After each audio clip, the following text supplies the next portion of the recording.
istri gua korban. Motif pelaku pembunuhan janda muda Ponorogo di Madiun, Iqbal sakit hati istrinya dibanding-bandingkan. Terungkap sudah motif dibalik pembunuhan Miftahul Baroka, janda muda asal Ponorogo yang dibunuh di dalam kamar kos di Kelurahan Bangunsari, Kecamatan Dolopo, Kabupaten Madiun. Motif pembunuhan terungkap setelah polisi menangkap tersangka Iqbal Rizkia.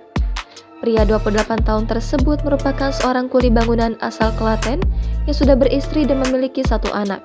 Kepada polisi, tersangka mengaku membunuh korban karena sakit hati lantaran korban sering mengumpatnya. Di pokok-pokoknya.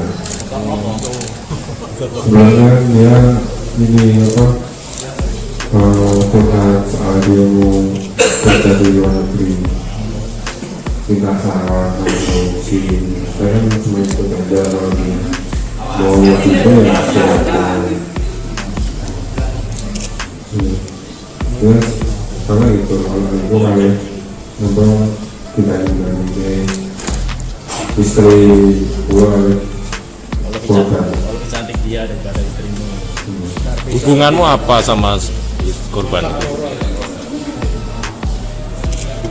Punya hubungan apa sama korban itu kamu? Korban juga kerap membanding-bandingkan kecantikannya dengan kecantikan istri tersangka. Di tempat yang sama, Wakapolres Madiun Kompol Yuli Krisna membeberkan pelaku kenal dengan korban sejak Desember 2022 lewat media sosial. Karena saling cocok satu sama lain, mereka akhirnya memutuskan bertukar nomor telepon.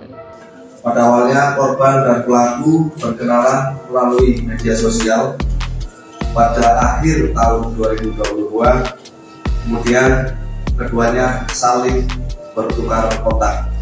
Kemudian pada hari Sabtu tanggal 1 Juli 2023, korban dan pelaku janjian. Kemudian sekira pukul 15.00 pelaku datang ke tempat kos korban, kemudian sempat melakukan hubungan suami istri.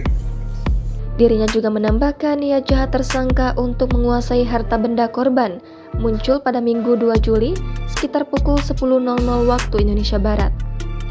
Kemudian pada hari Minggu tanggal 2 Juli 2023 sekira pukul 10.00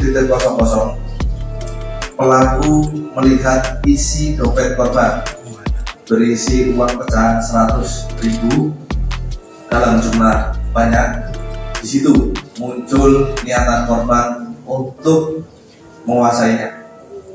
Dia menjelaskan tersangka membunuh korban dengan cara mencekik leher serta menjeratnya menggunakan tali tas. Selain itu, dia juga menginjak kepala korban hingga membentur lantai, serta mengikat tangan dan kaki korban menggunakan kabel antena TV. Setelah memastikan korban tewas, tersangka pun kabur ke Pekanbaru. Ditanya soal pembunuhan berencana, Kompol Yuli mengaku masih melakukan pendalaman lebih lanjut. Bahkan lanjut dia, petugas juga masih mencari barang berharga milik korban yang dibawa kabur oleh tersangka.